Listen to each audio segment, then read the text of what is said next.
नमस्कार, स्वागत छ धर्म टेलिभिजनको संयुक्त समाचारमा। म बिबी शेर्पा। सुरु गरौँ आजका प्रमुख समाचारबाट। काठमाडौँ उपत्यकामा डेङ्गुको बिरामीको संख्या बढ्दै। महानगरीय ट्राफिक प्रहरी महाशाखाद्वारा उपत्यकाका विभिन्न स्थानबाट हराएका मध्ये 21 मोटरसाइकल फेला पारी सम्बन्धित धनीलाई जिम्मा लगाइयो।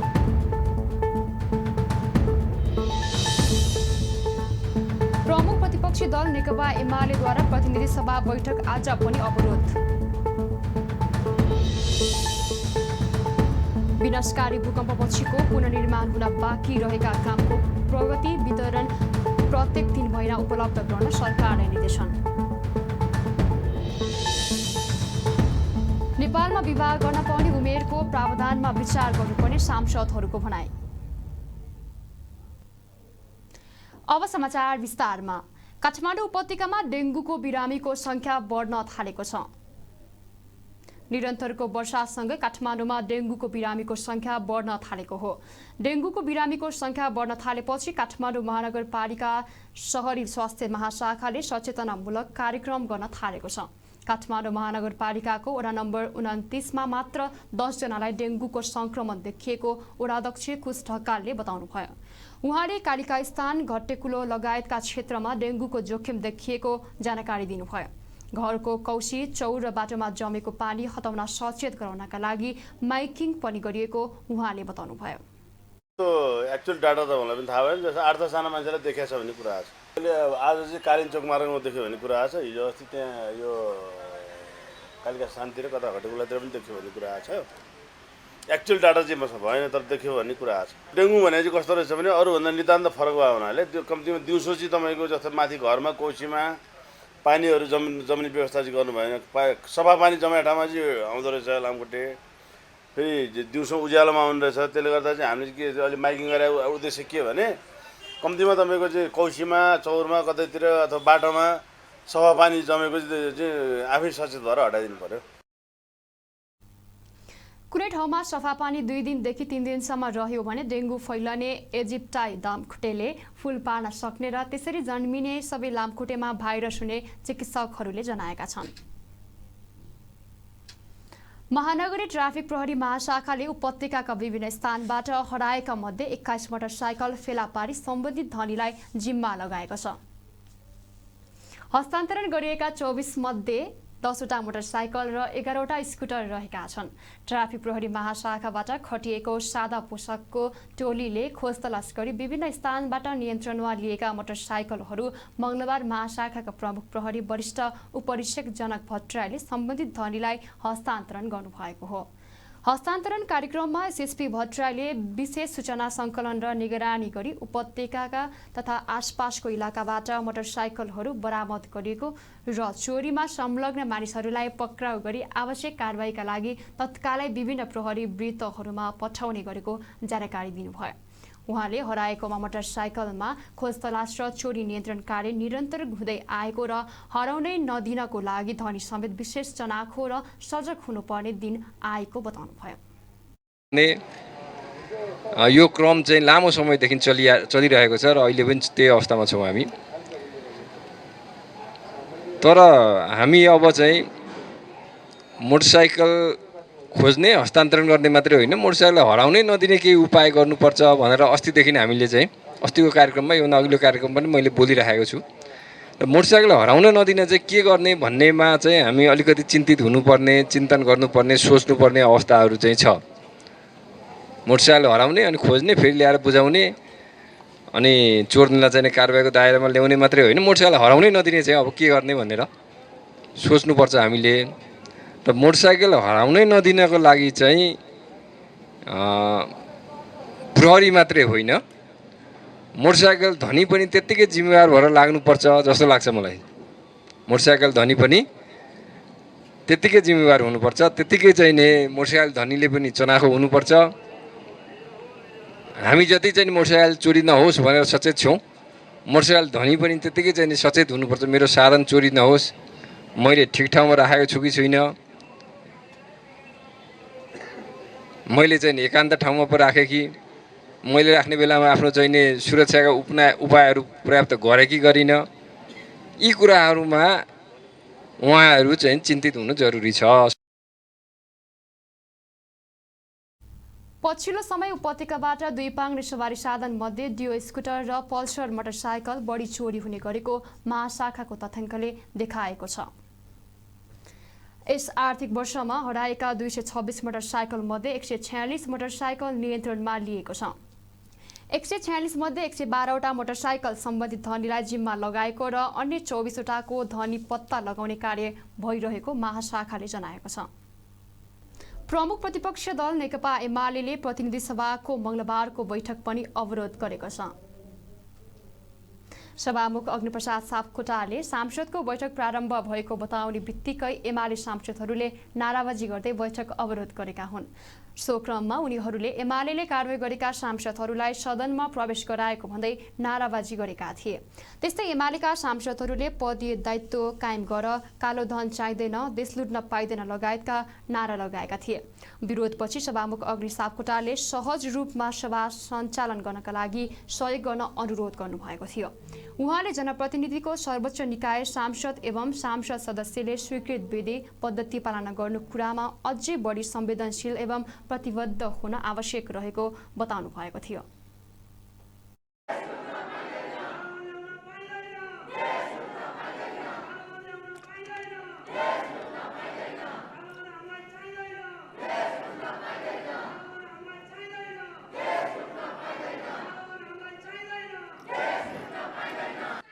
माननीय सदस्यहरू, सभाको बैठकलाई सुव्यवस्थित तरिकाबाट सञ्चालन गर्न आफ्नो आसन ग्रहण गरी सहयोग गरिदिन र प्रतिनिधि सभा नियमावली 2075 को नियम 6 को उपनियम 6 बमोजिम बैठक सञ्चालनमा आवश्यक सहयोगको लागि समेत अनुरोध गर्दछु।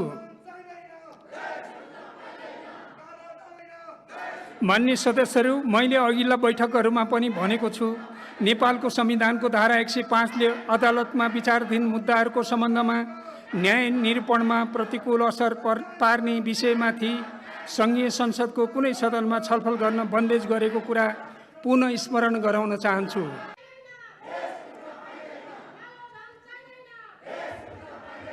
प्रधानमन्त्रीको तर्फबाट माननीय कानुन, न्याय तथा संसदीय मामिला मन्त्री श्री ज्ञानेन्द्र बहादुर कार्कीलाई नेपालको संविधानको धारा 294 बमोजिम राष्ट्रिय दलित आयोगको वार्षिक प्रगति प्रतिवेदन 2076-77 पेश गर्न अनुमति दिन्छु।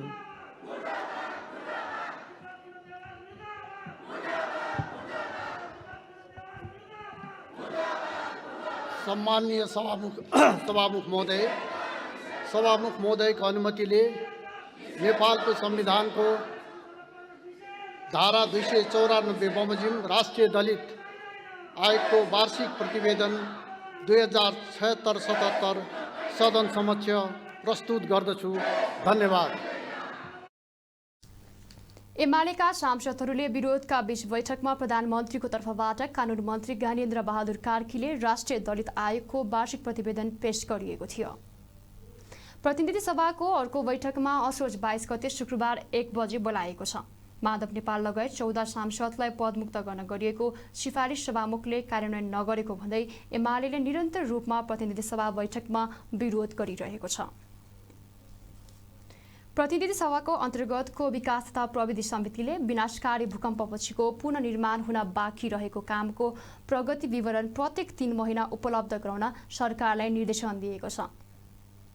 सिंहदरबारमा सोमबार बसेको समिति बैठकले राष्ट्रिय पुनर्निर्माण प्राधिकरणबाट विभिन्न मन्त्रालयलाई हस्तान्तरण भएका पुनर्निर्माणका बाँकी कार्यहरूलाई अघि बढाउनका लागि आवश्यक कार्ययोजना बनाउन र पुनर्निर्माणको प्रगति विवरण प्रत्येक 3 महिना उपलब्ध गराउन सरकारलाई निर्देशन दिएको हो।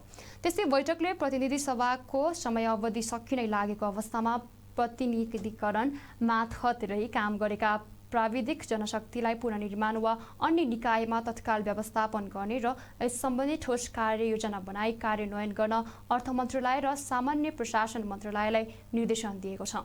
बैठकले प्राधिकरणबाट हस्तान्तरण भएका तर पुनर्निर्माण पूरा नभएका संरचना निर्माणको लागि जनशक्ति र स्रोतका साथै समयमा नै सम्पन्न गर्ने सुनिश्चितताका लागि समन्वय गर्न प्राधिकरण र विभिन्न मन्त्रालयहरूलाई निर्देशन दिएको समिति सभापति कल्याणी खड्काले जानकारी दिनुभयो।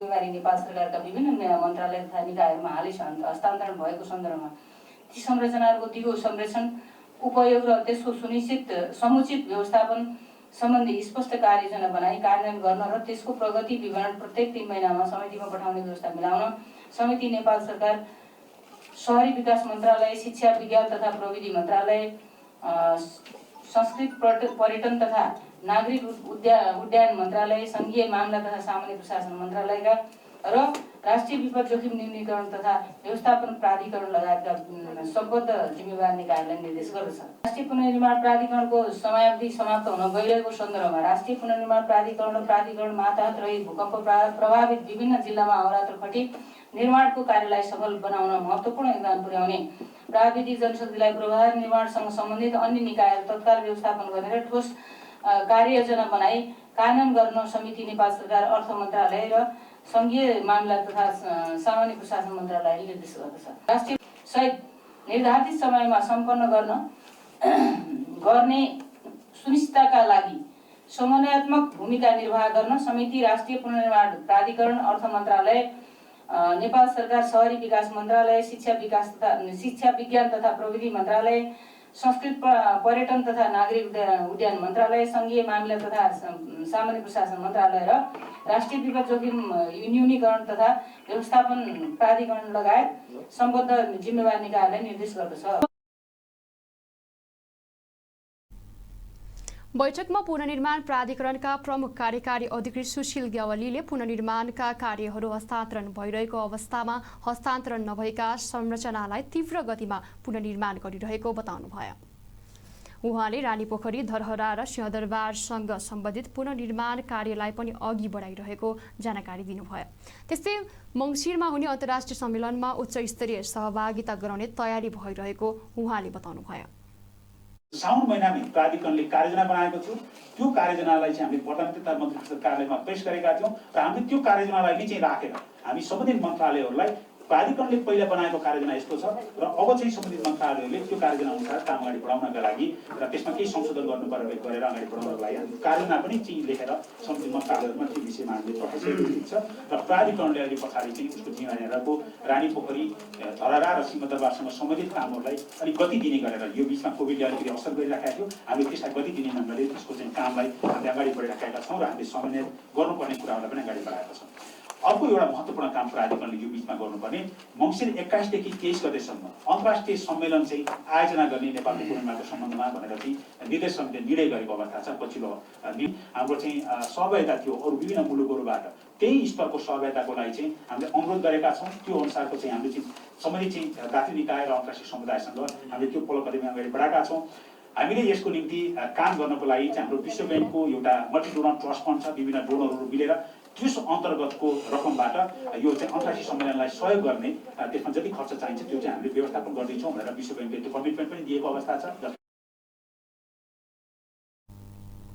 ग्यावालीले प्राधिकरणबाट विभिन्न मन्त्रालयलाई हस्तान्तरण भएका पुनर्निर्माणका बाँकी कार्यलाई अगाडि बढाउन समन्वयकारी भूमिका निर्वाह गर्ने जानकारी दिनुभयो।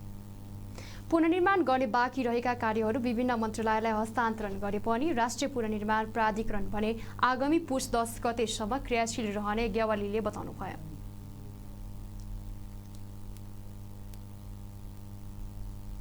सांसदहरूले नेपालमा विवाह गर्न पाउने उमेरको प्रावधानका विचार गर्नुपर्ने बेला आएको बताएका छन्।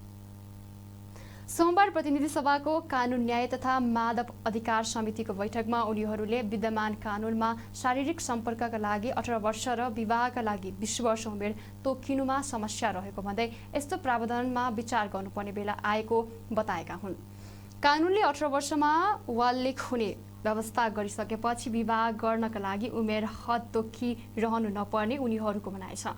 बैठकमा सांसद मातृका यादवले मुलुकी देवानी संहिता 2074 मा केटा र केटी दुवैका लागि विवाह गर्ने उमेर 20 वर्ष रहेको भन्दै विवाहको उमेर 18 वर्ष र राख्नुपर्ने धारणा राख्नुभयो।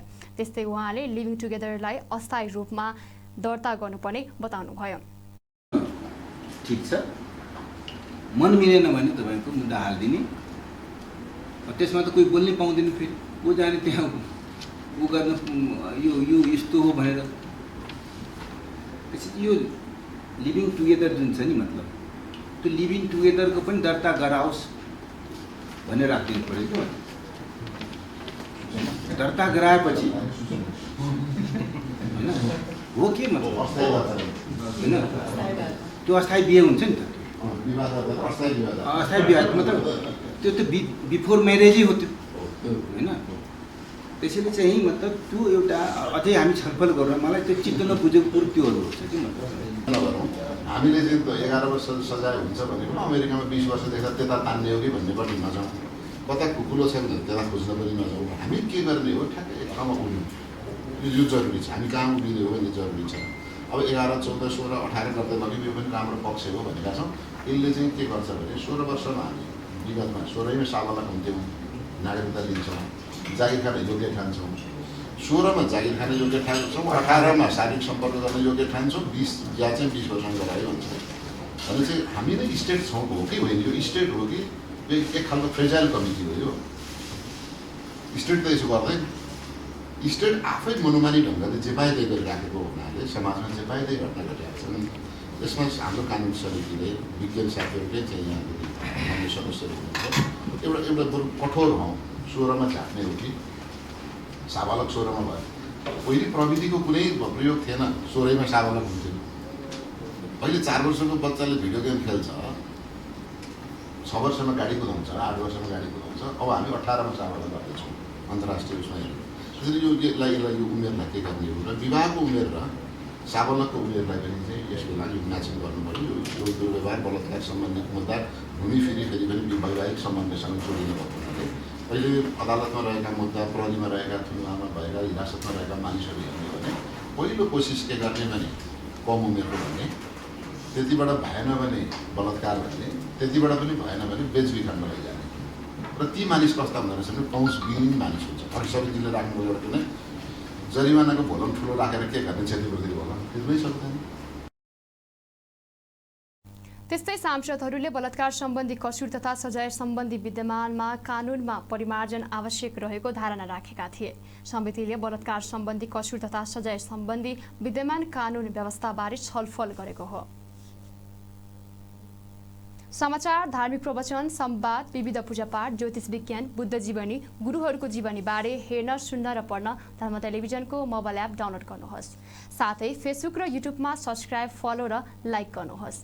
आजको लागि संयुक्त समाचार यति नै। धर्म टेलिभिजन हेर्दै गर्नुहोला। नमस्कार।